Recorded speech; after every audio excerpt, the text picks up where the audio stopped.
Okay, so, on our agenda, we have our minutes. We can go through those if you want, because we don't have, anything scheduled until, advertised, that is, until 7:30. We have 72 Main Street, that's for propane tanks, that is the Walmart, right? Yeah. Yep, and then 249 April Street, the 30 and 31 April Road. Subdivision, in 7 Charles Street, 31 April Road. I'll do some motions. Sure, on minutes. Yeah. Yep, then there you go. I move that the CPC vote to approve the minutes of January 21st, 2025 CPC meeting as written. Second. Motion second for the discussion. All in favor, say aye. Down. Okay, I move that the CPC vote to approve the minutes of February 4th, 2025 CPC meeting as written. Second. Your motion second for the discussion. Hearing none, all in favor, say aye. Aye. Aye. Favor, next. I move that the CPC vote to approve the minutes of the joint CPC select board meeting of February 3rd, 2024 as written. Second. Motion second, any further discussion? Hearing none, all in favor, say aye. Aye. Three favor, so we've got minutes done. Do you want to go through any old and new? Well, we have the. Sure, just as far as scheduling, we have the meeting, our regular meetings upcoming are, next week, March 18th, and then after that, April 1st and April 15th. I know we have a couple of public hearings scheduled tonight, so I mean, it might depend on when the applicants are ready to come back in. Right. I'm not sure what we all want to do as far as those meeting dates. So I have one that you just reminded that it's, I am going to be out of town next week on, I fly out Monday, I'm back Wednesday morning, so unfortunately I'm gonna miss Tuesday. I'll be back because of bad flights, not being able to come back, but, yeah, sorry. But, you can run it, you know, I mean, but if there's any, yeah, I think you can pull it off, but, on the point as far as if there's a continuation, say of this, that's one strike for me, you know, I don't know, it's up to, I mean, they might not be back. When we. It's a short time frame. Yeah, we can see, I don't wanna hold it up either, you know. Okay, they went through minutes and, we're just going through business and Daniel's just letting us know about next week, I don't know if you actually went through all those things, read through them all, but I don't think it's gonna be a problem, because some of the stuff is not ready to combine. Yeah, no, I agree. Anything else, Danielle? No, I think we want to try to launch into the MBTA community. Might as well, if that's the next, it's the next thing, so might as well, I mean, it's gotten online for it. Oh, just make sure everybody. Yeah. Oh, Max is here. Oh, Max is online? Oh, okay, hey, Max. Hey everyone, how we doing? Good, so Brad, good to see you, Matt. So, all right, so, we're just gonna open a discussion on the MBTA communities. We have, just a reminder for everybody, in the room as well as online, we have a 7:30, advertised, permit hearing for propane tanks, and then we also have, definitive subdivision one at 8 o'clock, so that's why we're kind of jumping ahead, on the agenda to the MBTA communities. I'm not sure where to start, but I think it's not a bad idea, Danielle, if you're prepared to talk about the alternative, if you will, you know, Sure. yeah. So at our last meeting, we talked a little bit about seeing what it would look like if we just focused on running the compliance model with Edgewood only and eliminating Marcus Landing from the rezoning, which I did, and it gets us pretty far as meeting the number of, you know, zoning for the number of units.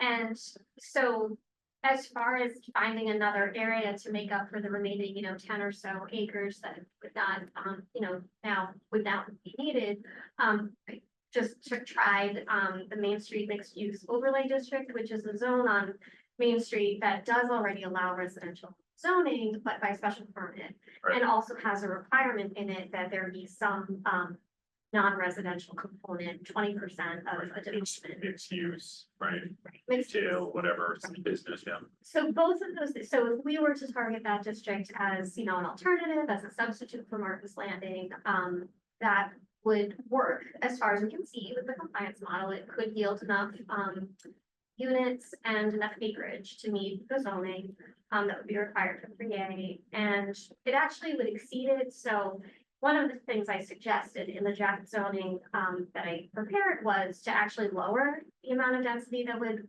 be allowed. So for example, if you wanted to, if you were a developer who wanted to take advantage of that district today, your maximum height is 60 feet, your maximum number of stories is 4. That would yield a lot of units over there, which it could. I mean, someone could do that. But in the interest of kind of just meeting what the requirements are and not allowing a giant amount of development on those sites, I looked at the possibility of still complying, but lowering the heights to 3 stories and 40 feet in height. And then also put in some additional open space requirements, just as a means of, if this were developed residentially, that it would just be a less dense development than what would be allowed otherwise. So this is a little bit of a different approach. Right. It's not introducing a brand new zoning bylaw because the property is already zoned for residential. It's actually taking the overlay and making adjustments to it. The overlay is already there. It's Right. in place, I think, in 2017.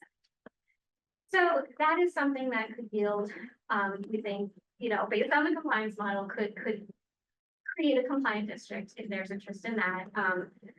If there is interest in submitting that for the upcoming town meeting, the warrant closes next Monday. So, you know, I just wanted to write up the whole draft. If you want to use it, great. If you don't, Right. that's fine. Yeah, hang on one second, just, because I think, you had sent me that, could you, for everybody too, just list the properties too, like the names, and then if you don't mind, I know it's, you know, it's kitties or whatever, so everyone has a context, like we could look, you know, other people online could look it up and just give like, so people know Main Street, so if there's an actual business, you can kind of, then people will get right away what you talk about. So it's Katie's. Yeah. That Which is what number again? is, Oh, yeah. I think it's technically 0 Winter Street. Okay. Sorry, Martin, I just wanted her, That's okay. just to, Danielle, just to list the properties over she's talking about, which is. And then while Danielle's doing that for the public too, is, so the, the action plan that was submitted, that by the deadline, which we were required to do to stay compliant, basically matches or mirrors the one that would previously been submitted for the 2 properties on Winter Street. So again, if anyone's wondering, you know, this is a proposal to submit a more, you know, an actual action plan that we actually want to do, because I know we're getting some pushback on Winter Street from Martin's Landing, so this would be potential, you know, a different way to do it. It's very similar though too, Danielle, in the sense of those 2 properties are overlays of multifamily housing too, right? So, I mean, that's what we were doing, was modifying that, allowing it by right. You know, so these would have that same kind of thing. They're already, we're not like trying to create a multifamily housing zone. We already have a multifamily, or these properties are multifamily housing zoned. They are just, you know, special permit, right? So Right. that's, you know, Oh. yeah. Yeah, did I say, oh, yeah, sorry, sorry, yeah. The other piece of this plan is if we were to look at these Main Street properties, it would yield enough units that we wouldn't actually have to change any of the zoning for Edgewood. We would leave the height alone. So that idea of raising it a half a story to yield a higher, you know, unit capacity estimate for what could be developed in the future, that would just go away. It would Right. remain exactly as it is. That was gonna be my question, could, you know, do we have some flexibility on the newer location so that we don't even have to mess with, Right. Edgewood at all? Right, well, I think that was done, well, with Edgewood, I'm sorry, yeah, it was definitely Mark's Landing, I didn't know, Martin's Landing would be. yeah, but yeah, you're right, if you bring that into it too, that only makes it better, I think too. In my opinion, So so, we could, if we wanted to, after the fact, increase the density on Main Street. I It think we always- could- As long as we couldn't go less, but we could go more. If we wanted to, we can always Yeah. change the zoning. So I mean, it doesn't, so modifying it in order to make this work is a doable thing, and it doesn't really affect what our future plans might be for that property. The overlay district that already exists right now. I can read out the names of the properties. Yes, thanks. So as far as what number each of these things corresponds to, I can tell you what the businesses are, but I will probably get some of the address numbers wrong. But so the numbers are on Main Street, 103, 107, 109, and 133.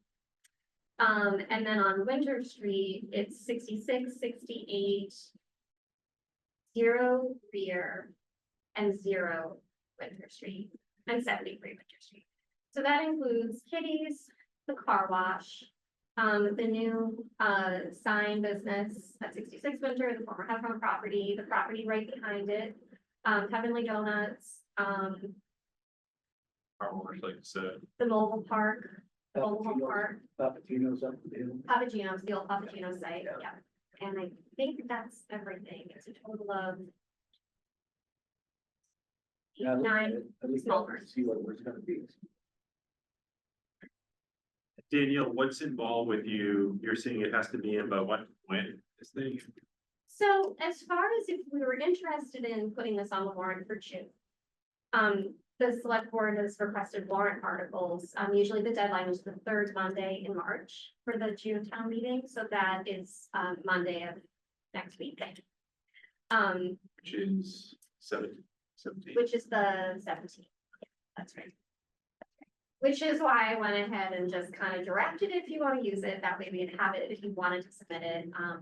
Well, the alternative is you're submitting warrant articles for the current action plan, right? You could do that, you could Well, submit I both. don't know if we want to do this, put in the same thing that kind of already got voted down. So, Do none of them, it's, yeah. Okay, Yeah, go ahead. for the record, I mean, I appreciate, Martin's Landing's concerns. I mean, I think that town council told us they're not, we're pretty much unfounded. However, the fact that we have the ability to do something different and leave them out of this is fine with me. I mean, I have no issue with that. So if we were gonna submit something, I would submit the new proposal. Rather than, I don't want to deal with the old one. That's obviously the bad part of it, so that's just eliminated.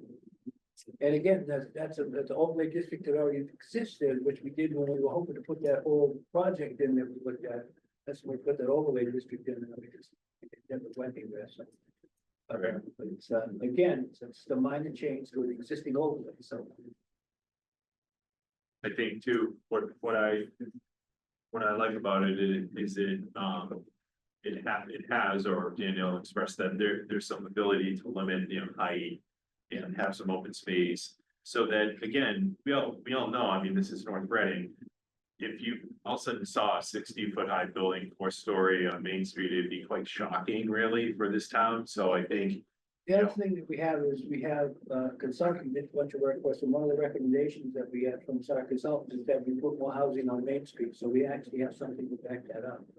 well, yeah, it also, I mean, just apparently it just makes sense that it's on Main Street, that's where you kind of start centering housing, on Main Street, which doesn't have anything but lumber yards and car dealers and, not, it's kind of ripe for development.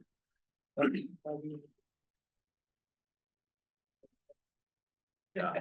So, yeah, for me, I mean, I do think, if we're going to try to stay compliant, going with articles that are just identical to the ones from October that were voted down by the town, to me, that's not respecting the town, the people who voted that down. They looked at that, and if they look, in fairness, a lot of people, including myself, were very kind of, suspicious of the MBTA, plan in general, MBTA Communities Act in general, but like that particular action plan or proposal, those two plots were voted on in town meeting, and I think to bring those back up again would be I mean, again, willing to do it, but I don't think that's really fair to the voters who voted it down. So the other alternative is to come back with a better plan. One of my key criticisms at the time in multiple town meetings, as well as here behind this counter, was that for the people that were proponents of housing, this was creating nothing, you know? And so many people were opposed to the people like myself at the time, more so when I didn't know as much about it, or the courts didn't rule on it, where, like, if you're so, you know, passionate about housing development, like, what does this actually do? And I think that was a fair question to ask people that were like, wanted to die on that hill, you know, for those two properties, you know, because they didn't really create anything. But like this one has more opportunity now. I can't say that now, because these properties actually have potential. There's changing ownership on some of them, as everyone knows in town, and there's some of them are more open and different and could possibly become housing. So I mean, again, so that is a definite positive for housing. If you're again proponent of housing, this should make you happy. This idea of doing these different lots. Warren, go ahead, sorry. If you recall, when we got our first, comments from the state, they didn't like the fact that we weren't creating any new housing. Yeah, they made that comment. So that this particular proposal actually, puts forth some areas where we could create new housing, so it's gonna be more palatable for the state. Yeah, I mean, that was in the communications you had. Albeit, I think it was more a staff person, but at the same rate, at that time, they were just looking for compliance. So they were willing to kind of take anything, you know, because it was Met the law. that's what I They mean. met the law. Yeah, Wasn't a plan they liked, Yeah. but they did met it and. yeah. But again, so people took, you know, they took those two lots into consideration. So on our, you know, we're the ones who put the articles in front of the voters and they voted it down. So again, we're gonna come back with something, it needs to be something different. That's my opinion. Jeff, do you have any? Yep, so I think that in fairness, when we brought this to the town and all the homework we did, when we brought it to a vote, yes, it was Martin's Landing, yes, it was Edgewood, but that wasn't a Martin's Landing and an Edgewood vote, that was a town vote. That was a town meeting, the town voted no. So, I'm really gonna do my best to respect that and what they said and what the town overwhelmingly decided that they either wanted or didn't want. So, as far as discussion of all these addresses and what you guys are proposing and changing things around and switching things around, I think it's a mistake. I think the town said no. I don't think this should be discussed. I respect that. Everyone's entitled to their opinion, and I do see where you're coming from. I think the town did, at the time, at least, you know, through the way we do it in town, which is town meeting, did vote to say, you know what, I know these penalties exist, and I'm willing to forego those grants. I mean, you can't say that the town didn't consider that. The people that voted no took those facts into consideration. It's a fair point. I do think though, there's a little gray area in there in that, you know, they were though more specifically looking at those two lots and what could potentially happen there and all that. So I mean, you could have the same, though, in fairness, you could have the same argument here with these lots, that you're afraid of what could happen and all those kinds of things. So I definitely see both sides to it.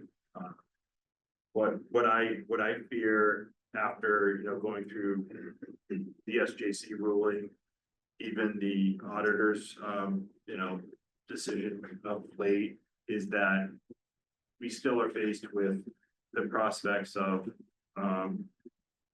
being out of compliance after July is the 14th. I wanna say it's July 14th, Yeah, but I it should is. verify. Okay, so July 14th, and then what comes with that what we've seen too is where it started as, remember, the 3 different discretionary grants, and then they added one more, and then the Executive Office of Housing Local Communities added the additional ones. There's some dispute about how they didn't follow the Procedures Act and all that stuff, but what's very clear is then the additional ones after that fact started to add in the language where, if you're not compliant with state law, you won't get a grant. So to me, it starts to like really mushroom out onto almost anything. And again, they hold the cards, so you can only fight it so much. So that's part of, I'm discouraged by what I've seen over the last year. And it doesn't mean I like this law at all. I don't. But I also am a realist about, going toe to toe with the state and usually what the prospects of winning are. And that's very. So if I could, Dave, if I Go could. ahead, John. Yeah. So, and I understand that argument and I totally get it. But the problem is that we did our homework, we did everything we were supposed to do, we presented it, we did everything we could to inform the public. The public made a decision. The public said you're not interested. And here we are. I feel like I'm not turning my back on the public, right? I'm not. And I just feel like by this board continuing to talk about more options, continue to move forward in a different direction, you're turning your back on what the people have already done. And in fairness and justice to the people and wherever they voted for, it doesn't matter. This was a town meeting. They said no, and I'm going to respect that no until the very end, kicking and screaming, because they knew the consequences, they knew what could happen. And if the chips fall in a certain way where we don't like it after the fact, well, everybody knew. They knew about it. So if we decide to take this back and to do this, we are, I feel as a board, I just feel like it's not just. I just feel like it's not just. I appreciate that. I have that same, it's not like, again, this is not a black and white thing for me. I struggle with that too. And, I've used the analogy a lot over the last year about just the speeding ticket kind of thing, but also that same analogy that, it started out like there was just one, I went through, I was speeding and there's one cop behind me and I know I could get a ticket, but then I look at my review and there's 3 or 4. And at some point, you might want to pull over and, it's going to be more than just the ticket. And so that's where I'm at. And those additional cruisers were the SJC ruling. Even this one with the auditors is not, you can see there's 3 or 4 holes in it that, okay, it's unfunded, but what are the things that really need to be funded? And there's a million holes in that one. So that's another cruiser. And so again, at some point you have to respect that you're going to get arrested. You might want to pull over, and that's where I'm at right now. I'm pulling over. You guys, some people want Jeff's floor. So, And I love that. Well, so no, Dave, and I love the analogy, but the thing is that when you think about like the logistics of what we did, I agree. we did everything we were supposed to do. Right. The town made a decision. I agree. I just think that I they agree. made a decision, And that's a tough and they one. knew. And if they're gonna move the goalposts, then what we're doing is moving the goalposts. There's no question there's some of that in there, but there's the way you want it to be, Jeff, and then there's the way it is. And then the way there it is with the state right now is that we don't hold the cards. We really don't. And so I think, while I absolutely share your enthusiasm for, wanting to oppose it, I don't find like we have a lot of paths for success, and I'm trying to just be a realist. Yeah. So, and I know people that like are depending on, that maybe, I represent everybody. I just want everyone to know that, but I spoke obviously a lot against this when it first came out, but I want those people to know, like, I haven't changed my position, but I'm just trying to be more realistic about it. Go ahead. And first and foremost, this is not a suggestion. It's a law. Yeah. It's a law, voted on by the legislation, it's a law. Now, whether, we've had in town here, when we posted speed limits, and the state said you can't do that, you have to, the Department of, Payroll. yeah, they have to do the speed limit, you can't do it, so Yeah. what we wanted to do and what we could do based on the law were two different things.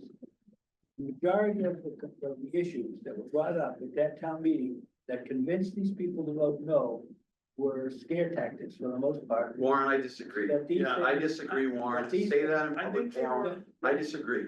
That these things could happen, that all these different things could happen, the state could do all these things, and when the fact is that any one of those items, the state could do, whether we are in compliance or not in compliance, the state could do these things, so really not affecting.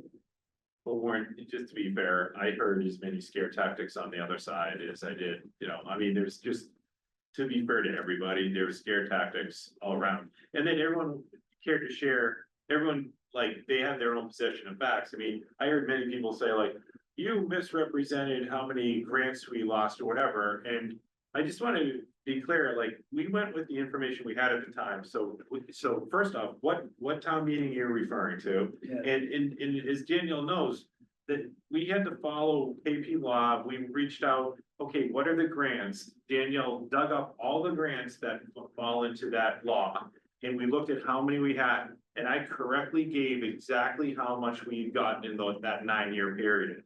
And divided it by the number of residents or whatever, I mean, like, I was not being untruthful in any way. And then after the fact, whether it's this fall or whatever, we find out, well, they're gonna start heaping on other ones just by putting in the fact that you need to be compliant with state law. Well, I didn't have that information when I was at a town meeting, and no one did, that wasn't definite, so why am I gonna put that into a presentation? But I've heard that from a few people in the public, that I used scare tactics as far as or something like false information. That was accurate information at that time, and I want everybody to know, I mean, I could send you the emails from our town planner and show you the math, and you tell me where my math is wrong. People were throwing in other grants that we had gotten, but they weren't grants that were on the list of the 17, They're so. still doing it. Well, I guess, Still so, doing so what I mean is, there's a lot of scare stuff going on, or people saying, the board's misrepresenting, we had information given to us by people who do this for a living, and we're just presenting it, and if we're wrong, we're wrong, and things do change, so, I mean, everyone understands, look at me, I've changed. I've changed my opinion because of the facts, so I'm not just stuck in a rut here on what we're doing, but I just wish people appreciate, like, we're volunteers and we're just going with the information we're given. And a lot of people, I think, went into that first town meeting in June and maybe got more educated in October, but they didn't know a lot about this law either, and so everyone is getting educated over the last year, so I'll shut up, but Ed, what do you got? I'm conflicted. I like the idea that the Martin's Landing's been pulled out of it. But I'm hesitant right now to vote either way. I wasn't on the board with these last rounds of meetings. But it's my understanding that involved residents were notified and allowed to come in and speak at open forums. Have any of these property owners been notified? These are properties that are already zoned, so this would be a proposal that does not remove any ability of any of these properties to have any. But you said it may change heights or the ability for mixed use. It would, so right now, the zoning on these properties is highway business. You can do any of the commercial uses that we allow in highway business. And in addition to that, back in 2017, another overlay was put on them that under certain circumstances, you could also build residential in addition. But if you did want to do residential, you could only do it by special permit, and you had to have a component of mixed use. You couldn't just do residential. But it's neither or choice. You could do the highway business zoning as you can today. Or you can choose to take advantage of the overlay, which is a residential overlay. This changes the terms of the overlay. So it no longer requires, it makes that overlay option less restrictive. And in terms of not having to have a mixed use, but it also makes it more restricted in the sense that if you want to build residential, you can only go at 3 stories. You can no longer go 4 stories. And that was sort of in the interest of maybe people would be upset about seeing really big residential buildings. But today, if you want a residential building and it's part of a mixed use development, you can have 4 stories of 60 feet. You as Can we change that, Danielle? Could we change that? Absolutely, we should take it to town meeting for sure. So if you are a property owner, you have the choice to use the underlying zoning, or you have the choice to use the overlay. So these would be changes that are proposed to make that overlay compliant with 3A. It's still, you can still build residential, but you're no longer required to have a mixed use component. And the buildings are smaller than they could be. So but going along with 3A, does that take away their ability to have mixed use? No, so the bylaw would just say that we can't make them have mixed use. They can have mixed use if they want, but we can't require them. So right now, we would require them to have mixed use if they want a residential development. The state is saying, we don't want you putting requirements like that in the district. So if people want to, they have the right to do 100% residential. That's a change from what we had before because we wanted some commercial in there. Right. So, I mean, that would probably be the biggest change. And I guess it is worth noting too, in the fact, how many years now, 8 years we've had this in place. None of these owners have yet proposed a residential development, so that could mean that the way that zoning is written is not, financially favorable for a developer to do. Or it could just mean that there's just not an interest in that, we don't know. But this doesn't remove an option, it changes the way, the manner of the development, it eliminates that requirement for the special permit. And it allows for residential that's a little bit less dense than you could have. Well, that's kind of my problem. I'm just concerned about changing the density or anything that can be done on that property without getting feedback from the people who own these properties. And I understand we're under the gun about Monday, but I just have a hard time. You don't have to do that. I wouldn't want someone changing what I could or couldn't do on my property without me being able to come in and speak on it. That's I think that's fair. That's my concern, that these property owners, and they may be in favor of it, but I just have a hard time voting on that. Did we not do that with Martin's Landing, or we did do that with? Landing, it didn't yield enough density. So that's why we had to allow for more height. With this, I think you and I, when we were looking at it, we were concerned that it would yield too much. So we thought, okay, well, how can we temper this a little? We certainly don't have to do that. We could leave it alone and. But Danielle, did we looking way back, did we let those two, like Edgewood and Martin's Landing, know we were putting them in this action plan? Yeah. Not in the action plan. We submitted the action plan, but when it came to a town meeting vote, we did send letters to Martin's Landing and to Edgewood to just say, this is your, these properties are the subject of a rezoning. Here's some information about it, here's the website, we're gonna have an informational meeting, and we did that, yeah, sure. Now, in this case, with these properties, if we were to remove those other restrictions on the height, there would be no rights taken away from those owners at all. It would purely be everything they can do today, plus some additional benefits, as in not needing to get a special And permit. not requiring a special permit. Right, and, So here we'd Gain. be in a way taking some rights away because of the height, right? only if we do that. They Only if don't you have to want do that. Yeah. Well, I do like the idea though on Resi, because again, we don't have sewer, and I just think we have to be realistic about what. If we're putting together something, we have to walk before we run. On Main Street, we don't have sewer, we don't have the means to have that kind of density anyway, so. So the amendment question, the master plan, that, I don't know when they published that. Density of housing on Main Street. Was in the master plan that was drawn up, I don't know, it was like 10 years ago or something. It's usually every 10 years. Yeah, but they were not ours, I'm talking the PC. the larger scale one that had.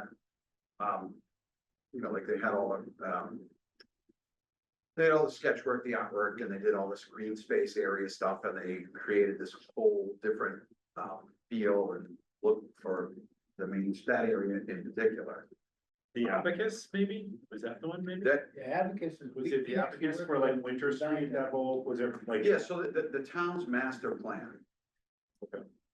They had like, it was probably like, I don't know, like a 200-page Oh, okay, I remember. Yeah, and it was really big, and I know that there was some stuff, in those areas. I'm just curious, like, was mixed use housing part of that master plan? Is that something that you guys maybe should, like, we should try to revisit, take a look at? Or, before we even talk about, like, we're just throwing these numbers and these addresses, or you guys are throwing these numbers and these addresses out. If I could just repeat. One of the things, the whole mixed use thing was almost a fad. And it came along and everybody was doing it for a while, and then we kind of pushed some of it out onto Main Street. And some of the development was done out there, now we got a bunch of empty buildings. The mixed use thing kind of faded, it didn't really work as well as they hoped that it would. You know, it didn't produce the results in most cases that everybody thought they were gonna get. I mean, So leaving it, I mean, but, so we did the same thing, we zoned the same thing for the mixed use, but again, this wouldn't affect that. I mean, they could still do everything they could do with the overlay that's on there now.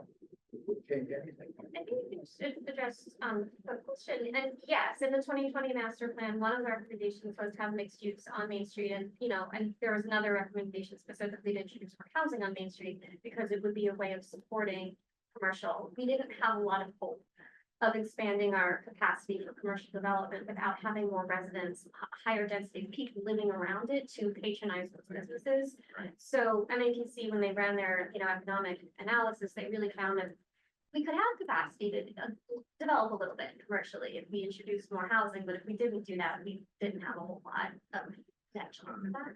But yeah, those were recommendations in that master. And that was actually the rezoning that allowed mixed use on these particular properties came out of that, out of an earlier effort that Right. kind of predated the 2020 master plan, but it was an earlier study. It was just an economic development study that was done on Main Street, and then it was done by the same. Yeah, and it depends where, I mean, it's successful in Reading, you know, having the mixed use underneath, and those tend to foster businesses, but they do have sewer, readily available sewer, which obviously helps. But like, yeah, it's kind of, it's the Wild West on our Main Street a little bit. It wasn't as successful a concept as they thought it was. Yeah, well, it's That's kind of why- like someone has to build it and they will come kind of thing. We just Yeah, need that except we first built it, they cluster. didn't come. Well, we So need that kind buildings- of cluster, say around right at Winter Street, and just kind of So what spread from there. So again, according to the consult, what the reason that we're not filling those offices and those storefronts out there is that there's not enough people out there. There's not enough people to, if you put a boutique store in there, there's not enough people out there to go to that. Right. So they were saying you need to get some more density, more people. Right, Because once you get more people, you get more customers. And then your business side will grow. It's not gonna grow if you don't feed it. yeah. So I think you bring up a really good point though about just trying to notify people, so I'd be like, where I support like the different lots in an action plan, I do think we should maybe, because if we made that mistake with sewer, we've made that, like, you can go through all the different mistakes the town's made in the last 5 years about not really letting, like, having plans for property that's owned by somebody and you're not letting them know about it. And that's Yeah, that's and what we again, did. even if it ends up being neutral or whatever, like, there's just something about like, Yeah, I mean, every They're property the owner can come in and owners, say, yeah, I'm in favor Yeah. of it, that might, you know, but right Right. now, I just have a hard time changing somebody's zoning without them knowing first, or having. is that possible, Danielle, to get something out maybe to these people? You know, and I think that just simple bulleted breakdown of the difference of what it is now and what it would be. But then have them come to the next meeting. Now that changes like our deadline to try to get in a warrant article by the 17th, but I think there's other ways for us to get a warrant article, right? We have some ability, don't we, to get it? 'Cause that's what happened last year is what I mean is, and we have like last year was a rush to the June and we were able to get it on and, We It could, could be revised, yeah. certainly could be we revised. could put it in and change it or revise it or pass over it if we don't. Yeah, that's true too. Yeah, I just feel again, this one's a little different. It's like we're offering to put up articles that impact people's property that we don't own. And not that, you know, that's zoning in general, right? Zoning's all properties we don't own, but I just mean, like, you're looking to change it without giving them the chance to come in, and then, so Ed, I wish you had almost brought this up, like, although we just knew about this only a couple weeks ago, but, because we could have had this meeting, if you will, for that opportunity, but I think we need to do that, I do think that would be fair. Do you, so what we could do is, if you have feedback on what you would want, if you decide you do want to submit this to the warrant, we can submit it to meet the deadline, understanding it could be revised, or we could ask for it to be withdrawn. We could prepare a letter that has the information in it that you feel you would want to communicate to people, whether it is with those lower height limits or without. If you want to just kind of tell me what you'd like me to do with that, I'd be happy to, draft a letter, send it, schedule it for the next meeting, and submit it to people. If you're ready to do that, if you're not, that's fine. One of the problems, David, and I don't know how many, a lot of these properties in the road are not local owners. Many of them are not. So you're not gonna get, so they're just landlords. Yeah. And so you're not gonna. Can you get us, Daniel, to Very the difficult to commission get. a list, before maybe the end of the week of these 8 or so properties who the owners are? So we can see if they are like groups that are not. Yeah. They're too far away. I mean, we Yeah. tried this once before. Like, is the Stop and Shop one on here? No. No, okay, Stop. because that's, on there. So the car wash is a company that's owned, I mean, they're kind of a chain. They're not in town, but I think they're reachable. They're a company that are kind of out of state. Kitty's, we know, is local. right, The mobile home is local. We have a contact for the owner of that. The properties there, the sign company owner is reachable, local. Still, Yeah. under construction. Heavenly Donuts, local enough, we can certainly reach out. Yeah, right. How about the Papagino? Papagino's is, I think the property is still owned by John Lucci, is certainly reachable. So, Okay. yeah. I think that would be good, and, but back to your deadline though, again, trying to find ways of not being so committal, because then again, an owner's looking at like, you're putting my property into an article that I'm not even aware of, The warrant goes to print in May. I mean, I think if we got feedback from the property owners that they do not want to see a zoning change that affects their property, although certainly it can absolutely be structured in a way that does not remove any rights from, Right. this is one of the reasons why, a notification to a property owner isn't a requirement for rezoning. Right. I mean, you're not, some kinds of zoning can remove Right. property owners' rights, but if we're not, then, but I understand the point of. would the 40-foot height 3-story just be so that you could still go for the 64-story without a special permit? Right, under the Right, so underlying. this is just making it so you need a special, I mean, you have by right up to 3 stories, and then you need a special permit.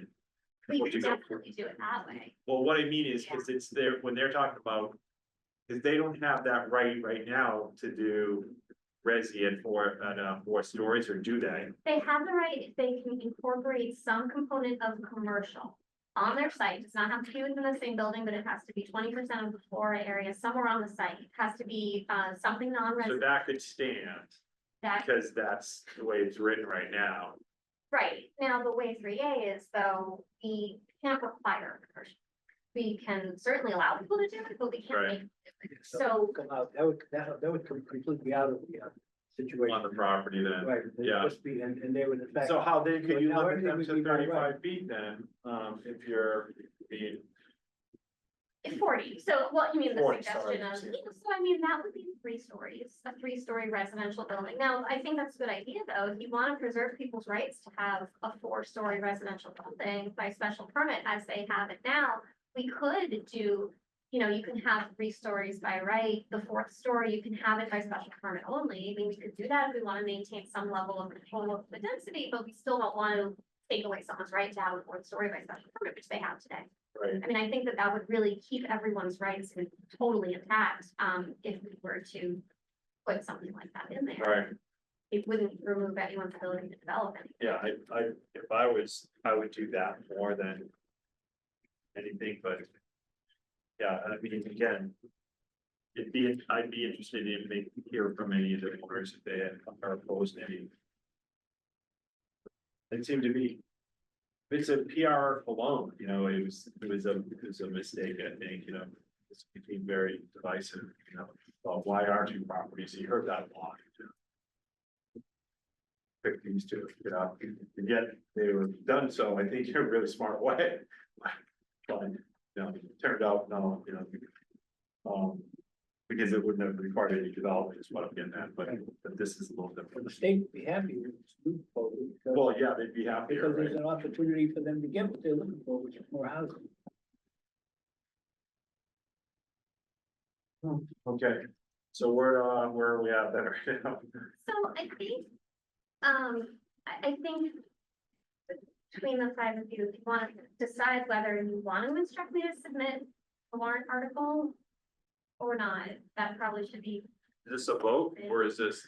you know, you don't have to vote. I think in the last few times we've done town meetings, we have voted on the submittal of a warrant article because it hasn't been, you know, unanimous. Yeah, we're ready to do this. If there is disagreement, I mean, it's up to you if you want to vote. Right, I can kind of just roll call in on what everyone's opinions are, so start with you, Mr. Mayor. Yeah, I think we should submit it, because it doesn't really, gives us an opportunity and it doesn't commit us to anything. And and I think most of these business owners, they're pretty savvy. They're gonna realize that they've got more freedom as a result of this than they had before. Not needing special permits is one of the, as you well know, one of the big impediments to development is the permitting. They can take a third of the time of the whole project just to get it permitted, knowing that they don't have to go through a special permit. It just increases the value of the property, and most of them are gonna realize that.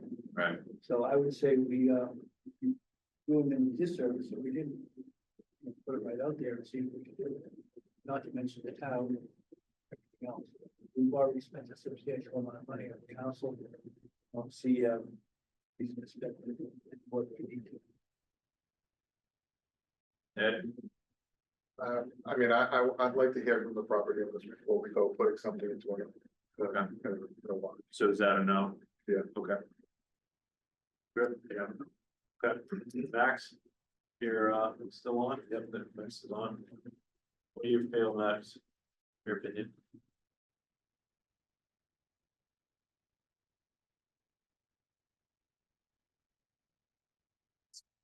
You're on mute there, Max. Talking.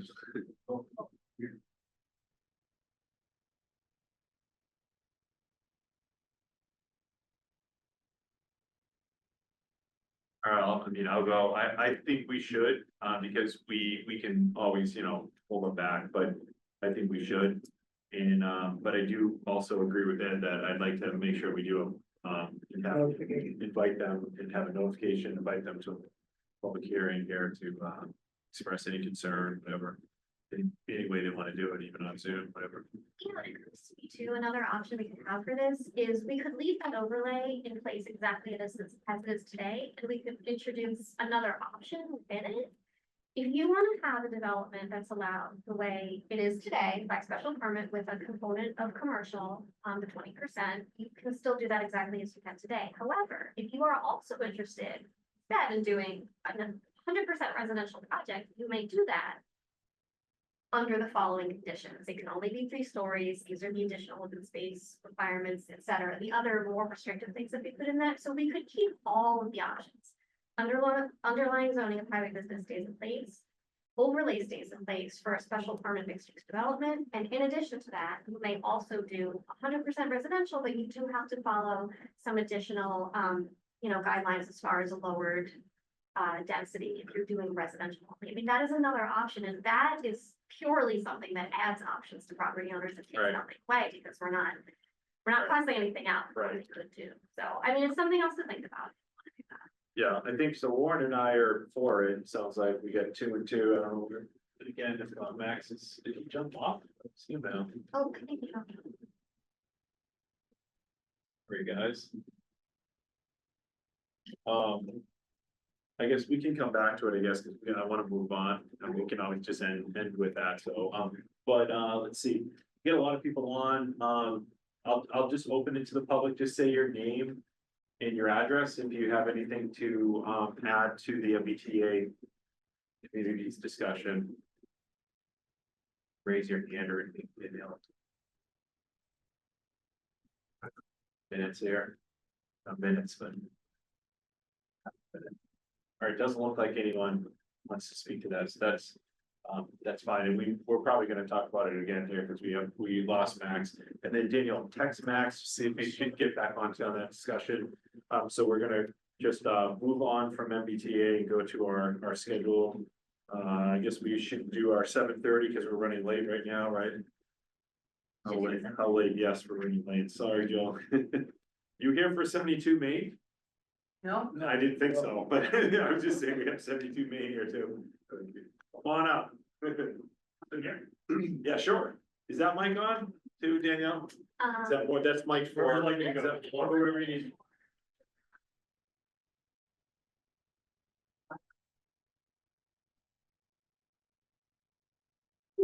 Right. Just state your name and, where you're from. Yep, my name is Edward. I'm one of the managers of the Walmart down the street. Yep. Here for some propane. Okay. We've seen the plan, so describe exactly what, the way it is now and, why you're doing it and all that kind of stuff. It's for the public and for the board. Yeah, so part of it is, we sell propane grills. Yep. We have for years, I guess, allegedly even maybe 10 years ago, so we sold gas as well. Some point, why, I'm pretty new to the store, only a couple years in, so I don't know if there's something that we lost access, lost rights, whatever, but, we're just looking to sell that, we're looking to put it outside. We were looking to put it outside the building. Right. The property manager prefers it inside. I think the town, from what I've seen, as far as email chains, felt similarly, so as of right now, and I sent a plan, kind of last minute admittedly, but a new plan for inside of our fenced-in garden center area. Yep. So that got it fenced in, it's not, subject like vehicles hitting it or anything like that. It's not inside under awnings or anything like that, so fire compliance should be all there, which one will definitely sell. Yeah, I mean, I looked at it, I get it, so, and it seems pretty normal to have that type of service there, so. I don't know if, I'll go around the horn, do you have any comments on it? So yeah, I do a little bit. So you guys put it on the corner, so I kind of know what you're talking about, is you look at the face of the building, to the very right of the building. Right. You have like the nursery where all the garden center, all that is. Because it looks like that's that section of real estate like protrudes out of the building, so you're taking and going away from and adding on to the existing structure. It's going inside of our garden center, which is fenced in, so it's away from the structure, the physical structure of the building. And this is just a patio area basically that's fenced in. We're just looking to put it inside of that patio. Initially, if you're looking at plans that I know I've been sitting for a couple weeks now, a lot of them are outside on the sidewalk. Property manager gives feedback, said they don't want to do that. We have to install ballers, we have to do curb height, just like that. So now we're just looking to put it inside of that fenced in area. Same spot though, it's just that rather than on sidewalk. You can back that. I have a curious question too. Has there ever been a car or a truck or any vehicle that has struck that corner of the building, or has that ever been an issue that you know of? Not that I know of, but obviously I understand that. I just mean, yeah, because corner of the building, I don't know, And it's pretty high curve as well, but, if we did the price would devolve regardless. I don't know. At the very least, we're looking to install it. That would just take more time. We just want to make sure that we've got those for the summer. People don't want them, so whatever gets the quickest, we're totally happy with it. It's- yeah, I'm sorry, and there's so in the sketch that I'm looking at. I got to hear it. I know, she's like, I'm buzzing, I touched the computer, go whack. Oh, yeah, that would be good. Excuse me, Feel one free second. to come up here. Too. Yeah. So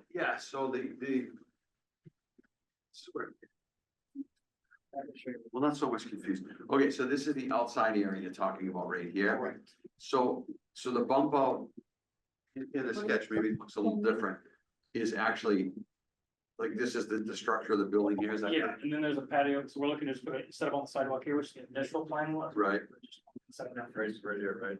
Yeah, either there or we ideally right next to the gate we got right there. The customers are trying to make it so that we, right here. yeah, so they Okay. ideally next to the gate. Yeah, that's a good shot right You wanna there. go just see where you're talking about. Basically inside until like right here. Go. So It's not down on the corner. It's not not gonna, on the. it's not gonna be down on the far corner. So Warren, it's right in here, like inside the fence, so it's in the garden center Yeah, area. but the sketch doesn't really kind of show like that. But that, yeah, and I said a couple of ones, and some of them ones that flew right over. Unless there's another, let me. If a car hits that corner. It's just that, what is- Well, it's not on the corner, so remember, so the car would have to go right through and into the garden center to take it out, you know? Well, How far into the garden? I think it's right up against the fence, right? I mean, Yep, right against the fence how on the other side. substantial is that fence to hold back the field, as opposed to a ballot? Well, it's pretty good, so it's one of those, like a, well, it's not, is it shade? I thought it was. It's a Black, It's pretty good, it's, so it's. iron, or Yeah, not, it's but a pretty little good. probably. Yeah. I mean, they put bollards around it, but we. But it's only just inside the fence. It's not So the fence recessed further into the itself- We're property. not trying to go too far, that's an extension of our sales floor, is how we treat it, so we're not trying to take the real estate ourselves. The fence itself. So I have a question for you. So that's my concern. The fence itself probably does not have much structural integrity with it, it's enough to stop the vehicle. I mean, I've seen a number of incidents where car hits a curb and launches itself. I used to work for a large chain. That's right out. We had stores hit our buildings all the time. And they hit a curb and they're into the building. So just hitting the curb doesn't stop. Do you have any bollards around, so you have a couple different kinds of bollards, right? You have the ones that are kind of embedded in the concrete, and then you have the other ones that are anchored. Yeah. Anchored is obviously the easiest to add, but do you have any kind of bollards over that front garden center area? We have some right inside of that gate, which is up there hugging against the building, Okay. that, I mean, cause that way, when you try to drive to the Yeah. gate, you're getting bollards. And then at the front of the building, the front entrance, that's about it. Nothing right there. I think part of it is the property manager didn't want us to necessarily try and install those. Okay. They're six, so. There goes the chair. I also have another concern, so. What I envision, right, and that's great, you can sell propane in town, that's whatever, you know, that's awesome. But what I envision is, if you look at that parking lot, you know, people parking all the way in the parking lot and then walking across the parking lot, they all got their tanks and they're all walking across the parking, I mean, your parking lot is always crazy. You know, it seems, is there any way that maybe like we could maybe recommend some signage, so like if anybody's doing any propane, because you do have the luxury. I don't know, maybe like, it looks like a dozen spots on the, right off the road on the backside. Is there any way like you can kind of like just model for people, hey, propane refill this way, like figure out, because again, I mean, you know, They're not gonna do refill. They're not doing properly. refill, They're though, just it's just- doing, It's just like what you see in gas stations. It's those and stuff blue where vinyl you grab exchange it, things. right. oh, it's strictly an exchange. Yeah, it's just, and it's just the I mean, you can buy- black bottle. But I'm sorry, okay, forgive me, I was envisioning something a little different. that would be awesome. Couple years maybe. No, I'm sorry, I was envisioning something different, so it's strictly an Strictly exchange, just, okay, it's just a tank that we're gonna have a key to swap out. okay, I gotcha. The Okay. cage, you know. Yeah. Yeah, I mean, to Warren's point about bollards and then Jeff's, I mean. Warren always just makes himself available, I mean, we could always just Take a ride. yeah, pop by there, come see you. Yeah, And then you just walk us over there and we just would talk, just protection, because maybe it actually would be completely fine. Or then maybe, we'd recommend some bollard protection just for that. and I can show you guys a picture right now too, just so you have at least have a sense of what the building looks like. Yeah, sure, come on over. It's not necessarily gonna, you know, you're not knocking on it or anything, but it does maybe give you a better sense of just, this is. Not, you know, Yeah. just as the chain link fence. Is that concrete? Oh, okay. Concrete, Okay, I got columns, I think every 4 inches. Oh, I got you, okay. With metal grating between, Yeah, you know, they got- you don't have that outside our gas We station. do have that picture. Yeah. You too. How far is it from Yeah. I was looking at it already. the parking lot to that fence? just the length of the width of the sidewalk, so I was. Should be a 40-foot aisle 44 right inches there, wide, and so- it looks like a patch out 10 feet and then maybe 15 Okay, on that's three. cool. Yeah. So 75 feet or so from that island.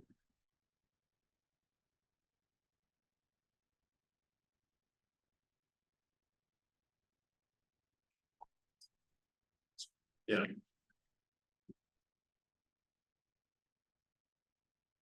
Ed, any other questions? No, that's just my concern, but if it's. You know. Just inside the fence, having bollards there, I think it's just a good safety protection, but Yep. again, maybe a site, looking at it on site might change. Right. And we're also happy with it, I mean, right, Yeah. we said there just to kind of, partly because we're doing that set now, so try to make it easy for ourselves, but. That brick or cement that the fences are getting around, about how wide is that, just roughly, do you know? You mean like the column? It's thick, it's not how big. Pretty thick, relatively thick, I mean, I haven't measured it out, right? Yeah. I can send that stuff along too, obviously, and I'd be there tomorrow if you guys just want a follow-up email, if that helps me. Probably happy to do that. We have a letter of authorization from the property owner. That's the only thing we're waiting on. I actually talked with him a few days ago. He said yes on an email right now where they said yes. More or less like just as long as we're willing to do it inside, just waiting on the actual written certified okay, but they seem to say. Okay. Why don't we do that then? I mean, just again, it's roll up your sleeves, kind of just go by there. So I don't know, it's Friday, I could be available Friday. It might be too short notice. Yeah, you, But you don't have to, I mean, you're super busy. On Friday, I'm always home. You kind of office stuff. I know, that. Well, maybe in the afternoon, I don't know when you plan on. Are you? I think I'm gonna go 10 o'clock at night, you know what I mean? No. I bet you were. And with your cars. I saw you out there. the other day. Had to get paper towels. Yeah. I mean, we'll set something up offline. Okay. You know, no one needs to sit around waiting for our schedule to clear, but we'll get fine and see you, that'd be great. Okay. We'll let you know right off the bat if it's good. I mean, I think that wall and fence wall is probably pretty sturdy. So, It's already enough for as long as it's been up, so. yeah, okay, all right, thank you for coming out.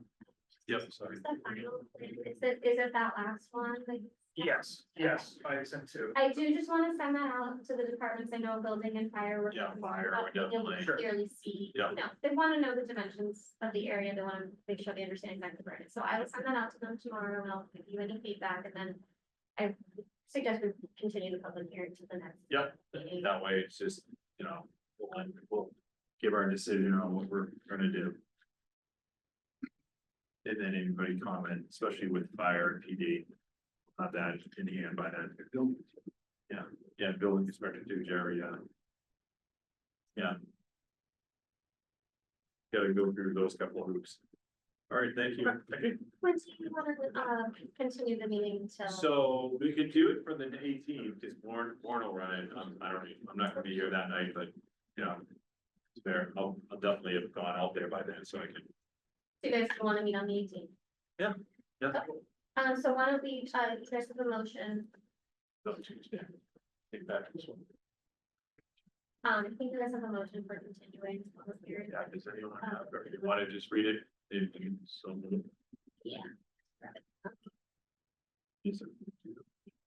I get the motion. They can read it then, Warren. I move that CPC vote to continue the public hearing for the site plan review application of 72 Main Street to, it'll be March 18th, 2025 at 8.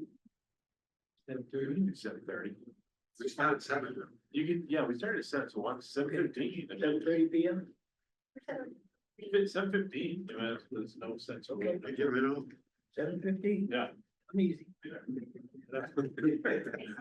I have a motion, do I have a second? Sure. All right, I have a second for Mr. Griffin, motion second, any further discussion, all in favor, say aye. Aye.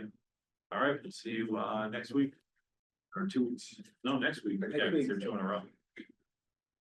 Hopefully he gets his paper. Yeah, I think that we can definitely get the fire department, Jerry, or other comment by then. If you do get that authorization, can you get it over to the planning board? Yeah. Just as quickly as possible. We can always make a contingent on that, Yeah. receiving that approval too. Yeah, For an owner letter, I might, okay, yeah, so that's fair. Yep. Yeah. Boss lady, in charge. All right, let's see, all right. Jill. Open the hearing on, do we have to read anything on this one? Do we have something? yeah, 249, thanks. public hearing notice. Actually, I think I'll put your notes in there. Sorry, I'm trying to be Debbie. Let me see, here we go.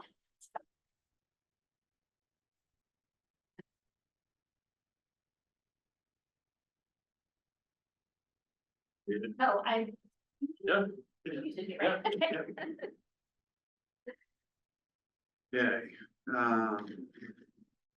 Town of North Reading. Community Planning Commission Public Hearing Notice. Notice hereby given Town North Reading Community Planning Commission will hold a public hearing on Tuesday, March 11, 2025 at 14. The North Reading Town Hall online at 8 p.m. on the application of John Olbrich for a definitive subdivision plan entitled Lucas Lane and Abigail Way, open space residential subdivision dated February 1st, 2025 for the property located at 249 Gable Street, 7 Charles Street, 30 and 31 Amber Road, North Reading, Mass, map 45/parcels 39, 40, 42, and 32.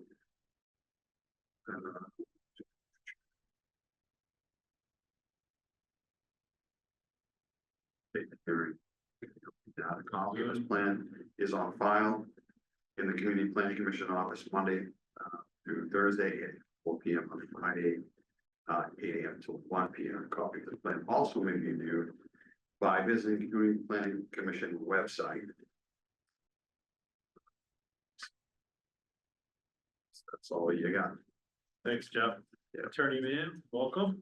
Thank you. Good Nice to evening. see you. It's been a while. Yes, Happy New Year. Yeah, That's Happy good New Year to afternoon you. now on, right? So good evening here on behalf of John Bobrick, to kick off that subdivision approval for, in connection with that OSRT, the special permit for which was endorsed and approved by this board in April 2020.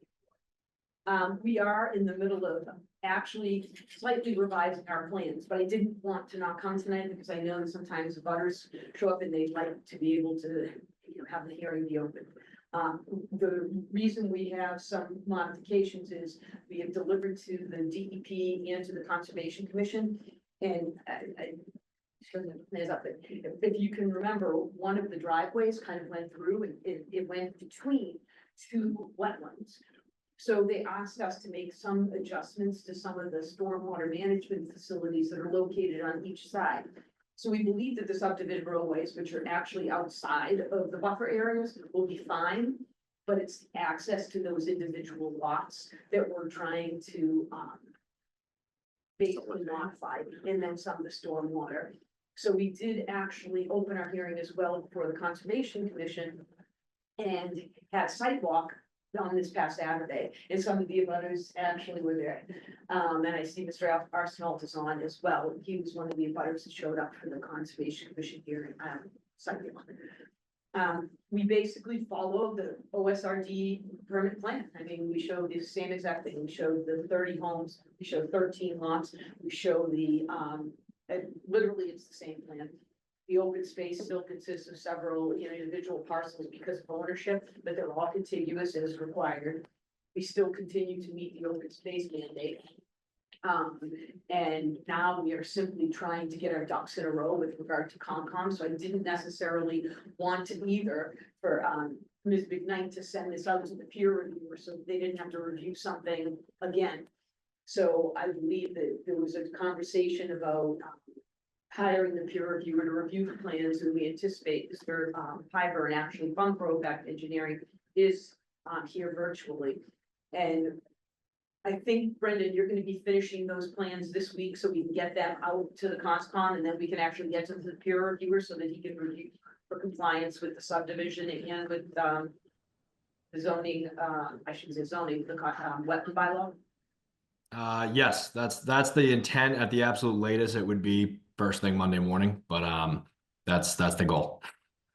I asked him in front of you so that I make sure I can get him faster. Yeah, I noticed. So, anyway, I really didn't want to go through the plan until I knew what plan I'm going through. So at this point, we take questions from the board. If the board pleases, they want to entertain in the public, we can do that, but I thought that it would best serve the board's time if we just wait until I actually get to the final plan resulting from DEP's comments and the Conservation Commission. I appreciate you coming out too, and, we've had other, permits like this where, the proponent kind of cancels, at the last minute, neighbors show up and stuff like that, so I think it's good to have, the ability to ask questions, even though you're again in progress. Can you also just summarize where you are at with DP and Concom? Of course. So we submitted, we had our site walk, we're revising the plans and setting it up. The comments we received were simply trying to elongate and move the stormwater basins further away from the wetland. So we would anticipate after Brendan submits a review by DEP, we actually give a narrative to respond to their comments. And I don't anticipate it being more than 30 days to actually get it. Okay, good, we like that, move on. But in the meantime, based on what changes we make, we would then send it out to the peer reviewer that Ms. McKnight has actually contacted. I believe you already got our check, right? That's possible. Yeah.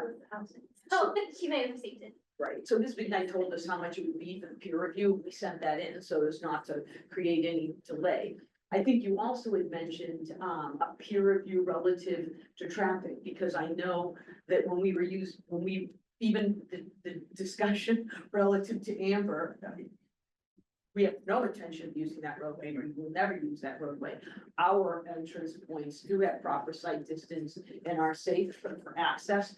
And Ms. McKnight had suggested, I don't know if G2 does the traffic reviews, or you have to go to VHB or one of the other companies. G2 does traffic review. I was going to see if the CPC members would like that done, and I don't know if that's a decision that you want to make tonight, or if you wanted to.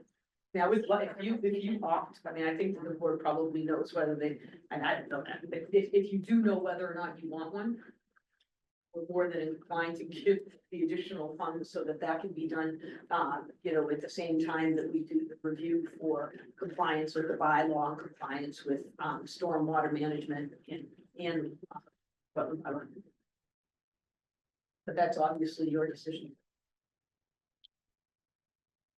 Are you talking about peer review of the traffic study? Yes, whether you want a full peer review or whether you want a peer review of the full traffic impact and access study, or whether you want to just stay with peer reviewing the information that's been submitted, which is really pertaining to the site, right? I think that was the question.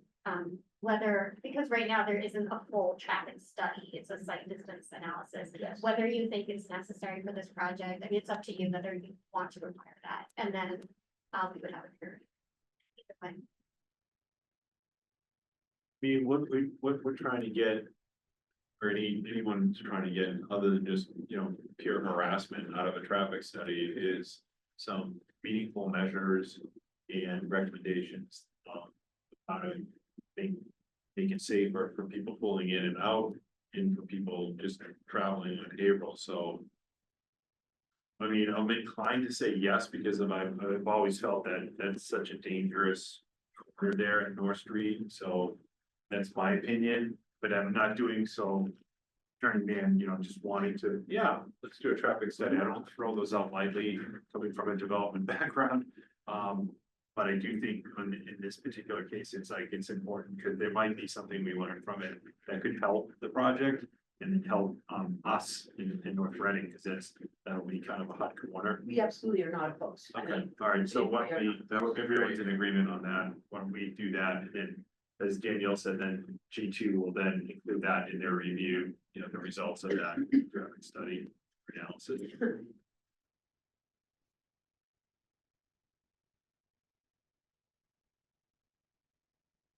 Timeframes, if you would, for G2 as well as, so Jill, let's talk, so what are we talking about, walk us through your timeframe here, so even for the public, so they understand your process, just high level. So we anticipate it usually takes 4 to 6 weeks for peer review to be complete. I'm joking. So 4 to 6 weeks. I had water, I guess. No, right.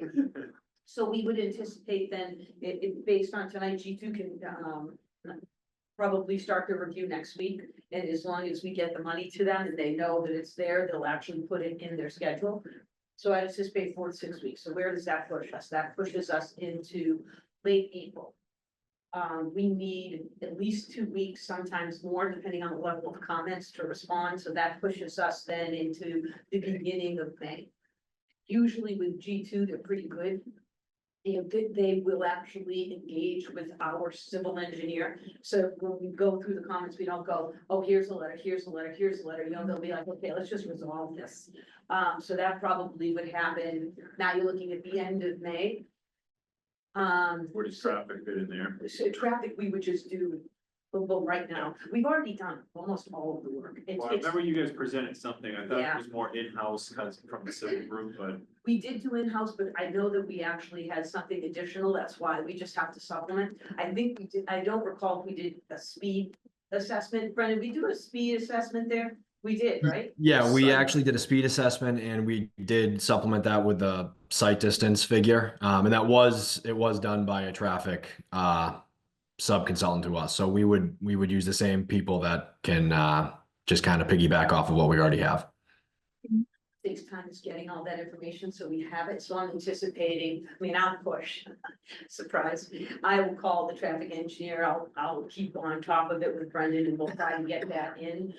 Before we get the final peer review comments and the peer reviewer can then look at that. Those reports are not as difficult to review as going through all of the process because traffic is, governed by a general standard, not a local one, which all of the other requirements, and the other peer review are. So I would anticipate that we can still make that time frame. So we would look at really wrapping up the hearing, probably in June. I mean, that's obviously subject to everything going smoothly and DEP resolving and getting us comments back as well. Which you said within 30 days. Usually, and sometimes they do what they call an information request, which every time they do an information request pushes up their response time. So sometimes it can be 90 days with the DEP. I hate to say that out loud, but it can be. But we can still run that with peer review. Open it up to any questions with the commission. So I'm just curious, forgive me, because we probably talked about this before. On Amber Road. Because I was out there with Warren, I believe, a while back. Yes. What is the overall scope and purpose of Amber Road? Because that's, Sure. that's, So the overall scope and purpose with the multiple, so it's kind of overlaid. So from DCR's vantage point, it is simply access, fire access to the woods, to the forests.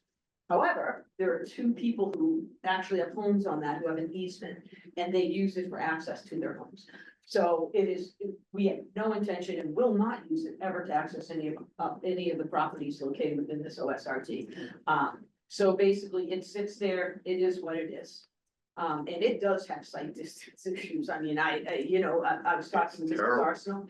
It is, we can't do anything about it. It's an adjacent property that has a large lid. We don't own it, it's there. And it exists. And, the exacerbation would be if we had actually done what was originally proposed by using that as an entrance to the subdivision. I don't know how that could happen. Because you don't have, you don't have sufficient site distance there. So what our intent was though, is to make that roadway more accommodating and much. I should say, make it adequate for real access, because you go out there now, boom, boom, boom, boom, boom. So what we plan on doing is allowing the shoulders to grow, so it looks more like a driveway. But providing access to the homes on each side and then creating an apron for them and then redoing portions of the driveway, so it looks good. thank you, that's great. Also, on a section of that, when Warren and I visited, there's like a spring. Really active spring Yes. that kind of was making a mess over there, and I don't know if you guys came up with some type of solution to. So Brendan actually did and prepared, if I may, so Brendan, can you just address the question for Mr. Griffin Yeah. about that?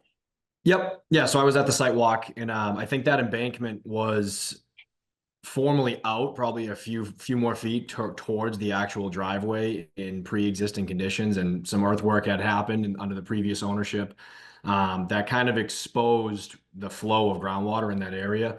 So the way we designed that area of Amber Road is we're gonna super elevate the driveway where we're paving it, and we're basically gonna channelize that runoff from that embankment to naturally swale along the edge of the driveway to the existing catch basin at the entrance to Amber Road that's actually already there on Haverhill Street.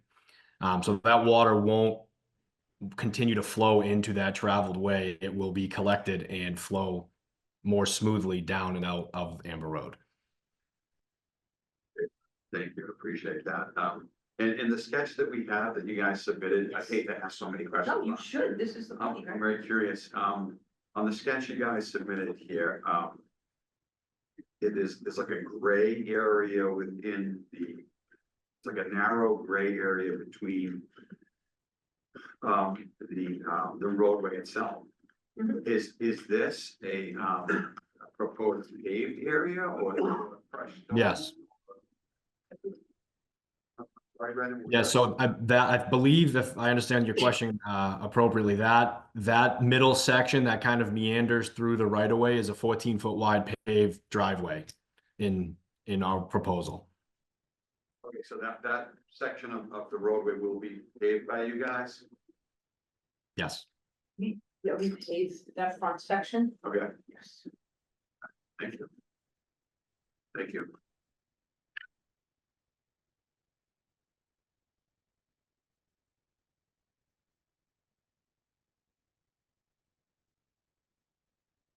Anybody else?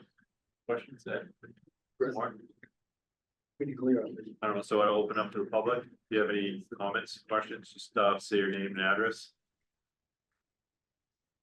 Anybody gonna give it? Yeah, Bob Johnson, I live at Fort Charles Street, right across from Abigail. Okay. John was gracious enough to come out a couple of times, give us a walkthrough, answer some questions that we had. One thing that we're still a little bit unclear about is who will be developing the housing lots once they're established up, in the cul-de-sac up off of Charles Street? Is there a plan to subdivide and sell to individual buyers, just sell lots and the buyer will then build a house? Or will those houses be built by you folks or contractors that you will engage and then they'll be sold as completed units? So, as you well know, the economy is going to drive that. So at this point, I don't know that we can sell them like that to a developer. I don't know how much appetite they have. It may be that we have to develop each of them on our own and then, sell either spec or custom. I honestly don't know the answer though. It's gonna depend. It's just going to depend. I don't know the answer. But we will be responsible, for the roadways. I mean, that will do, unless we were to sell the entire thing, we would be responsible for the material changes, like the real substantive impacts, which happen when you do a roadway, because you've got a lot of traffic, you've got digging up, you've got clearing. In that way, John will be responsible. But I don't know the individual. It probably is going to be John. That's the way it's looking right now. So I also have a question. So that's a really great question. Do you guys, and I know you've communicated, but is it like you have an open liaison between abutters and what's going on? Like the other day, Mrs. Arsenal asked me some questions and I made sure she talked to John about them. And I told her, look, email me. I'm always available. Come email. I mean, I'm man to man. I'm pretty public. And then Mr. Johnson I has second that. John's been up a couple of times just to meet some of the neighbors, so they've been very, available to us. Okay, Yes, that's great. we have had on-site meetings with the abutters and we'll continue to do that. Okay, yeah, communication's big. Yeah, thank you. That's great. It's good to hear. Thank you. John's a good developer now. With your question about how they plan to develop, are you concerned about the speed at which they'll build and like Yeah. what's? What would happen if there were a downturn in the economy, could completely kill the housing market for a couple of years? If it's elongated, that's gonna be, more time we'll have construction vehicles on Charles Street, which is kind of a concern to us. Would be great if we all done at once. I mean, in an ideal world, it would be great if the whole, the 9 houses or whatever it is now could be built all at once. and then sold later on. We'd love to see it done that way, but. We I would love it understand the too. cost of financing and all of that too. Yeah, that would concern me a little bit just for the consistency of the types of houses, because when you just sell them one-off lots, you know, you're gonna get a different result versus some sort of continuity with the style of the neighborhood. So that concerns Especially me a the little bit. covenants. They put covenants on sales of the houses, they can control to some extent. Yeah, And we definitely are gonna control to some extent You're gonna have the design of the homes, because in their control via the, I mean, the lots, and they are controlled. And you know, we can't promise to build them all at once, the cost of that is yeah, astronomical. that's hard Yeah. to do. Like, Because yeah. if you cannot sell them, you cannot build them, you can't get a loan. The way it works now with banks is they only allow you, and I'm sure a lot of us know it, right? They allow you 4 purchase and sale agreements, no matter what. That's what it is at a time. Yeah. So, you know, you have to kind of be mindful of that. I mean, it is. The abutters and John have the exact common interest. The faster he builds, the faster he sells, the more money he makes. The longer it takes, the more cost, and that is not our objective. But I can't answer that It's question. definitely money.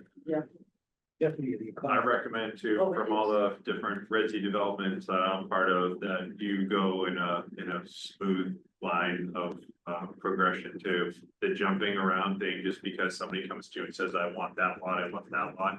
You need to, it's for the neighbor's sanity, the people that are moving into a house completed, and then there's a gap between them because you wanted to do that, then you come back and build, it's just torturous to neighbors, torturous to everybody in the development. I would highly recommend for your own headaches too, for the developers, just to go one house, next house, keep going that way. We really do try, Best way to build. but if we can't sell something, I mean.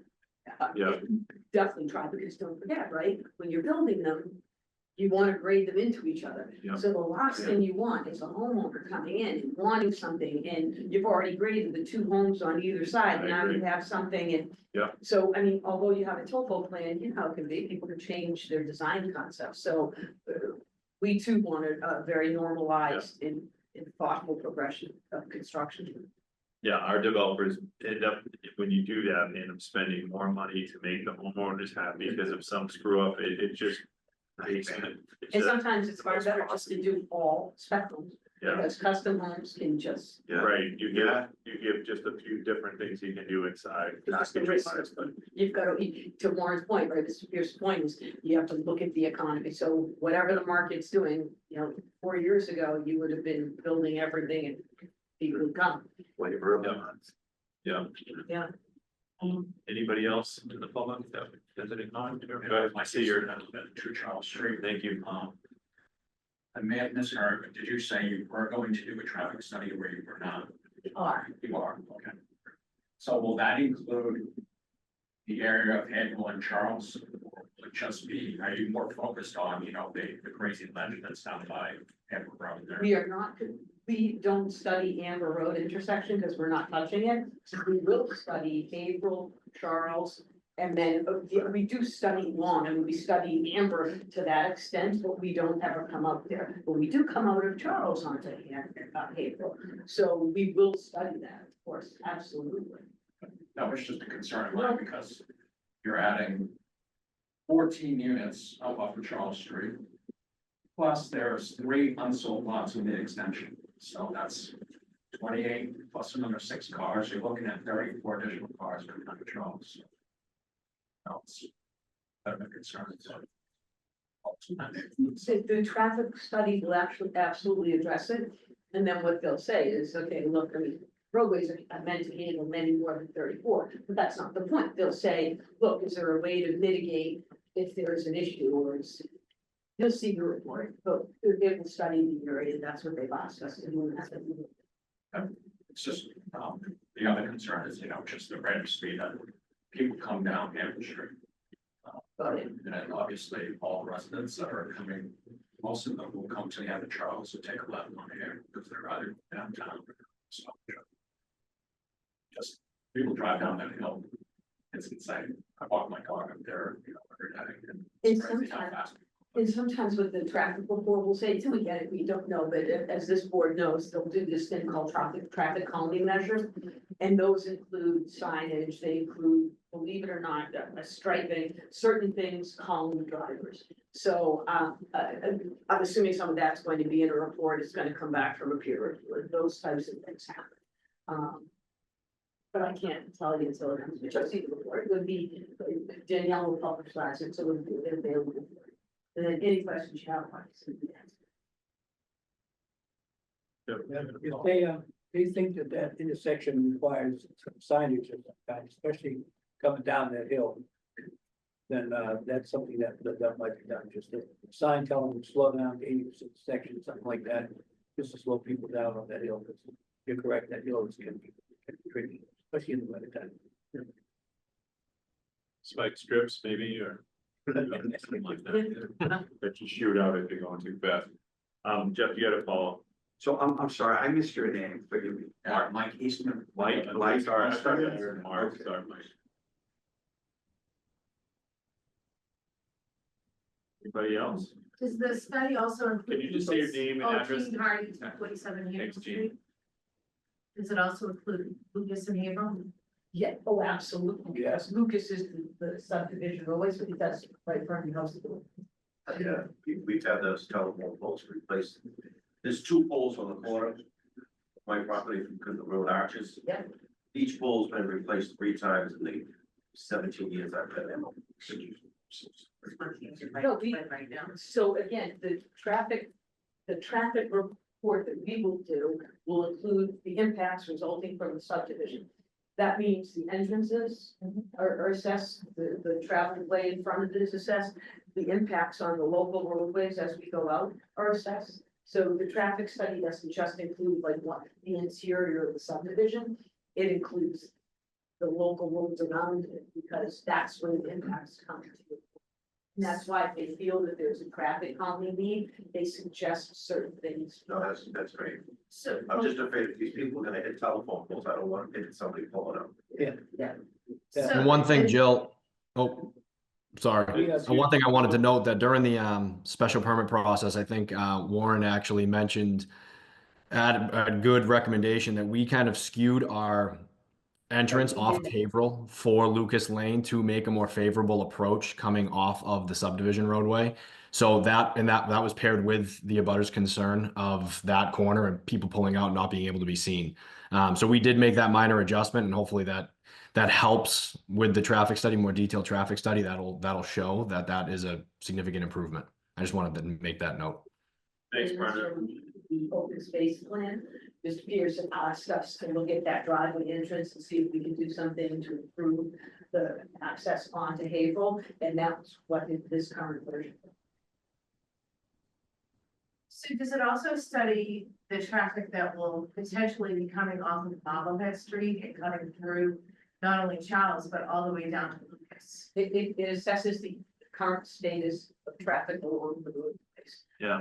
I don't know. Current trips. So it literally, everything that passes in front of there gets assessed, and they look at intersections in different directions to see what would be the impact from this on abutting roadways, and what is the impact of abutting roadways on this, on these new streets. I'm just concerned about the traffic that currently goes from Marblehead to Haverhill. If you're ever there when the hood school is getting in or out, it's kind of a nightmare. So if, once people know to circumvent that through these new roadways, that's going to cause an issue. You could never circumvent anything through our roadways because they're not connected. So that's the beauty. Remember, like, Actually, the issue would be, if they're smart enough, they would come down Deerfield, come down Charles Street Extension right out to Haverhill Street before they're on us. all right, that may, but that's not, But then, Yeah, I guess, using ours. the comment I was gonna make is that because that's brand new, no data from it.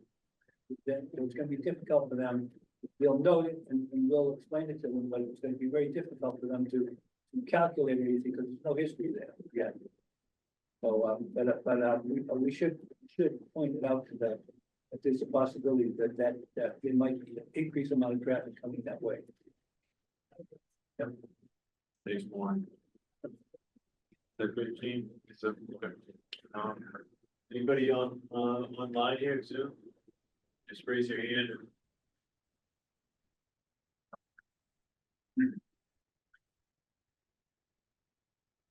Well, okay. So why don't we talk about the continuation? Next, you know, when do you wanna, So we would Okay. have our plans done in the next. Well, do you think it's worth me coming back before you have a peer review? Comment letter? probably not, Probably, so you're talking middle of April, coming back in the middle of I April. would think far away, so, middle of April, beginning of That May. gives a chance for the peer review to be done and Yeah. everything. When's your peer review? April 1st and 15th. April first, I'm away, but April 15th, Yeah, would Next that day. please the board? So, April 15th, perfect. Brendan, you good with that? Sure. another pressure one, I like that. Brendan, you know what, I'm gonna see those plans tomorrow, right? I'm not going to bed. I'm just gonna keep on working. that's tax day, so no pressure at all. I'm Yeah. Okay. So do we wanna? There's a motion or. There's, I think you do, Jeff, or, oh, the warrant action, Oh, I'm sorry. yeah, it's in the share file. Yeah, that one, perfect. yeah, I agree. We, when you go back, look at it all the other.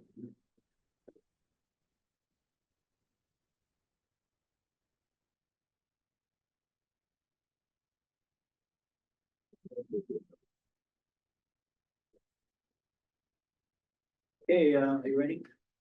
I move that the CPC vote to continue the public hearing for the definitive subdivision application for 249 Havel Street, 7 Charles Street, 30 and 31 Amber Road to, April 15th, 125 at, With that first one's gonna be short. Yes, 7:30. Actually, no, that's, that Oh, one. it's different continue date. to next week, Different- so we can just do that one, the meeting begins at 7, so whenever you want. 7:30, seven- yeah. April 7:30. 15th, 7:30 7:30. p.m. Require a second. Yeah, I have a motion, do I have a second? Second. All right, I have a motion, a second, any further discussion? Hearing none, all in favor? Aye. Aye. See you on the 15th. Wonderful. Thank you very much, I appreciate your time tonight. Thank you. Thanks, Jill. It's still beautifully warm, by the way. I know, they're supposed to get cold tomorrow. It's okay, it's not here right now. All right, so, really piece of business that is back to MBTA, and just talk about again, the warrant articles. Okay, bye, Jill, thank you. Good night. So if we don't have Max, I don't know what we can do, because I kind of wanted to be, you know, run this like a, you know, it's not a vote, but I do want to have a consensus that we want to submit these things, so I don't know what other. You know, we need to get, I'd like to get Max's feedback, but Warren, Well, you know, even, I really don't see any downside to submitting it. Because that we'll have plenty of time to notify them. If you get people who say, no, I don't want to do that, or they come to a meeting and explain for some reason not wanting to do that, which I don't, again, it makes life easier for them, so I don't see that happening, but we can always vote, you know, pass over it, there's any number of things we can do that becomes a problem, but the other way, don't, then we have no options. So rather than throw all our options away, it makes sense to at least put it on the document. So when are we meeting next? We're meeting next week, so Dave will not be here. Well, I mean, if we can get, well, if we get Max here, I texted him earlier. You're back. so then the four of us, if Dave isn't here.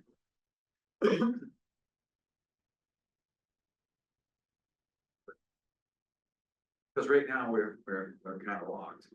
yeah, I mean, the way I see it though, to Warren's point though, is we're not voting to approve it. Or anything here, we're voting for options, and for me. because we had to get it in for a deadline, the action plan that Daniel put in, which is the, you know, the previous one. It's not really an action plan that's, you know, again, and to your point, and I know this is where we separate a little bit, but the town voted on that one, so it's like, I think that's even worse to put that one forward or Yeah. continue with that. There's one. no sense in beating that. Yeah, so to me, it's like, you gotta put something else, if you're actually gonna be kind of sticking to the action plan kind of idea here. It just needs to be something different, so it sounds like Danielle, you have like a number of ways to make this work, and you could react to if people give you feedback, the owners. And we feel that strongly, you know, that we need to make a little bit of shift, but I mean, it's something, and then I'm sure the select board would respect the CPC's decision if they were asked to just rescind it Yeah. and to not include it in the warrant. right, If the select board wanted to include something, they could choose to do that too. But if we submitted something and we found out that the property owners were not supportive of it and did not want to see it go forward, I think that it, Yeah. I don't want to speak for the select board, but I think that they would respect a request from the CPC to not include it. yeah, so I mean, again, because it's not like a vote type thing, it's more just like, do we want to do these articles, and then we will vote on it, you know, absolutely, like the board, the commission's gonna vote whether or not to support it or not. So I feel like we can move forward to do that, because I do think we need to be more realistic about the action plan that we've submitted and get this one more right. I do want to remind everybody too, though, especially people that are opposed to this, is I'm committed to making sure this gets to a town meeting to where people get to vote on it. And that means a larger volume of people other than just 5 people here at the CPC. So everyone's gonna get and I've heard we've already got one bite of the apple and we made our decision. Our voices should have been heard at that time. I do get that. But we have to take into consideration that some of the things that the states has changed on us, and I just want to make sure that everyone again is understanding that they all will get to vote on this in June. And that's when your voice can be heard, so. Well, it's a given, it's a law, so it's a given that eventually you're gonna be there. It's a law, and either that or it's gonna cost us a tremendous amount of money. Fighting, knowing that in the end, gonna be there anyway, so. Right, but people, That's to be determined. that's to be Warren, that- determined in fairness to, again, people that are more hard nose on this is, that's also, it's up to the town, you know, so if everybody in June, you know, says no, then, you know, I as much have to respect that as I did back in October, where I was maybe more on that, fully behind it. I might not be as fully behind it, but I definitely will, whatever the town decides in June, I will be behind it. Whether you disagree or not, but that is what the town wants to do. So, let's do that then, Danielle, so. Would you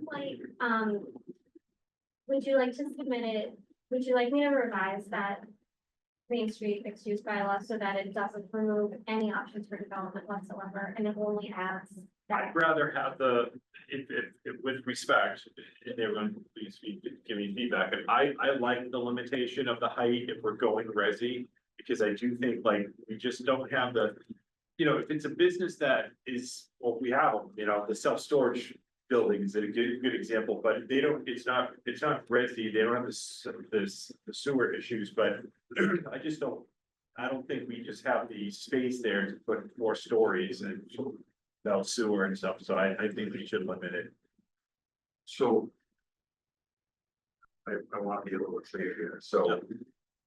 So you're going to move forward without the majority of the board, is that correct? Well, because we're not voting. I understand that, I'm just saying to you, so you're gonna move forward without the majority of the board.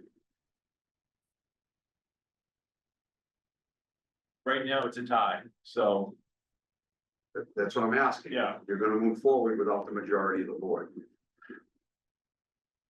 Jeff, I do understand what you're saying here. It's just a question. No, it's a fair question. I'm just saying that we have 2 people that want and 2 people that don't. I'm the chair. I'm given that position to kind of make a call here, and I just think we should do it. I mean, if Max said no, and it was on here, then I'd have 3-2, then I can't, then I have a problem, but I have just 2 people yes, 2 people no, and I have to make a call, a judgment So call. usually when a board But has it's a not a census. vote. Well, yeah, I know, but it's. but usually when a board has a census and it's a 2-2, it's a no.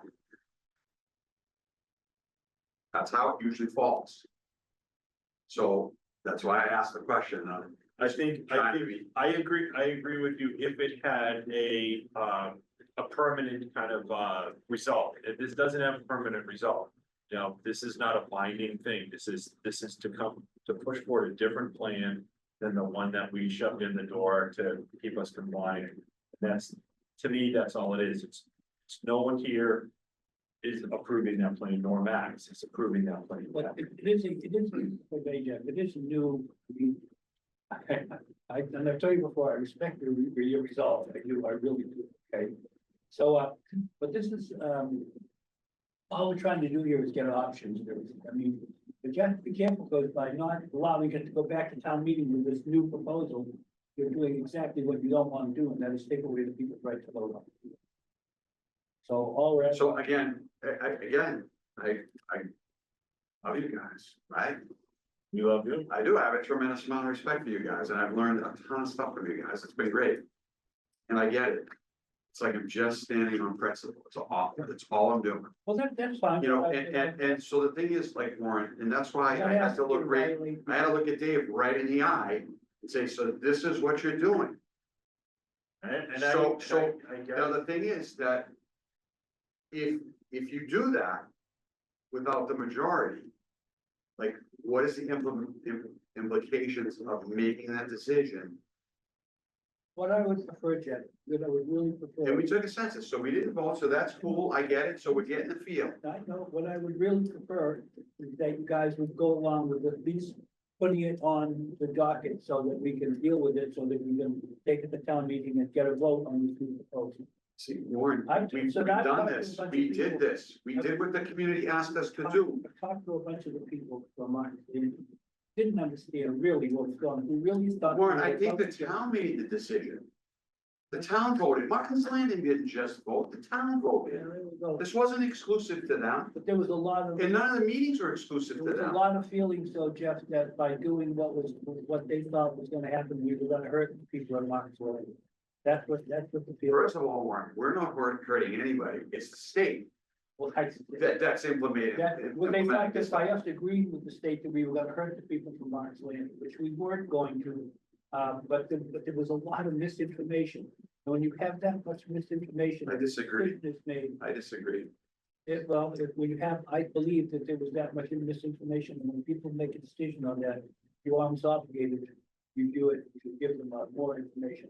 Or, in this case, said, okay, we understand that you think that Marcus Landing is gonna be attacked here, that it's, so we've changed it to a location that already, again, has the proper zoning, with only a minor adjustment. So, I think we should give them the opportunity to vote on it. That's all. That's what I think. So, we're doing exactly what we don't want to do, like taking. But I do understand Jeff's argument in principle, but there's a lot of things, again, that we get consensus from, and then I have to make a decision on it, or if Warren is here in my place, because I'm not here, he has to make a decision on it. That's kind of what, as chair, you're kind of faced with making those decisions, so, I'm making that, I guess, unpopular decision. You know, when you deal with the 50-50 things, you have to make a decision. I need to move things forward, so that's, to me, that kind of moves things forward and gives everybody a bite at the apple, including this commission. So I think that's what we'll do, Danielle. So would you be willing to get it to? I have a problem with doing something without hearing back from them. You know, I wouldn't want my property, I wouldn't wanna get the warrant letter in the mail and find my address in there. And nobody's come to me and told me about it, or asked me my opinion of it before it made it into that book. Well, of course, we're hoping to get the, it's only just a matter of giving an object, because what happens if they all come in, they're really gung ho for it, and they say, you didn't give us an option. You didn't give us an opportunity to vote, you didn't even give us an option. Yeah, I mean, that's gonna change my opinion too. from what Ed said is if someone does, if they all, a bunch of people came back from these properties and expressed a a lot of doubts about it.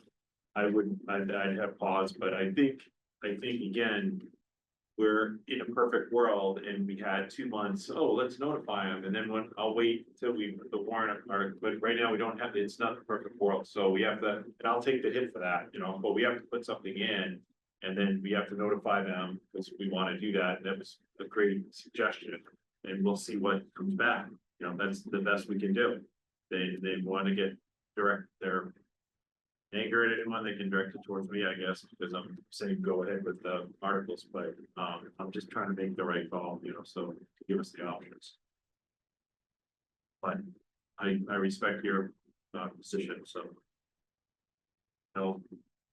No bad position, everyone's just got their opinions at that time. All right, so the only thing we just need to finish with, are you good, Danielle, if we stick kind of with our previous one, let's just stick with that, the lower. Open space like you're doing it, and again, we'll find out from people whether that's palatable or not, right? But like you said, you were gonna give other options. You're gonna have plan A, B, or C, door number 1, 2, or 3 is a potential to fall back on, right? You could, have other things prepared, but I guess, in terms of communication with the owners of those properties, would you like me to just, draft a letter? Yeah. And explain that there's a zoning proposal and kind of, and I can take from the information from the memo and try to explain it in a pretty straightforward way, pull together something informational, kind of like what we did the first time. We did is, send something out to the property owners, and several of them, at least, I know I have numbers for, I can call them and let them know what's going on, or an email, and I would, if you're okay with me communicating that to them, and just to say, proposal being discussed, I can, should I say it would be for discussion on our agenda of April 3rd? Yeah. Yeah, oh, yeah. Do that one. I can get something out before the end of the week. Okay. These are at least all property owners who I have communicated with in some way before, but for other planning projects, so I think we communicated with them when we put it together, the project, about housing back there, and stuff. I think we, with the Everett property, I think we communicated with all of them at that point. If I remember correctly, we didn't get a complete response, so there was a number that just kind of blew us off. So the new owner of the car wash, they're not really into them, but I can certainly, there are contacts for all of them. I will let a letter just go into a black hole and then not follow up. We'll make an effort to check out. Anything else, Danielle? No, so next meeting is next week, and the one item we have on that agenda will be completion of the Walmart project. I hope they get us everything, because I hate to have us wait just for that if they don't have their authorization letter. Yeah. Nothing else, we'll do our best. Other than that, nothing else has come in. I'll let you know if anything does. I mean, Jamie won't be here, is anyone else, planning to not be there, so make sure we. Just check with Max, I guess, right? Yeah, Max is. Yeah, I tried to get him back home, but he didn't. Max is over his head. Get the scouts there the same night. No, we have to, he's got school thing, he has to. Oh, okay, I didn't know that, but. Which is also. He's, on the camera on both ends. Yeah. All right, so it's, what time we're gonna have a close meeting, it is, 8:56. Thanks, everyone, for, anyone's still on. I'm thinking you minutes, right? Oh, everyone's up, okay, thanks. Everyone.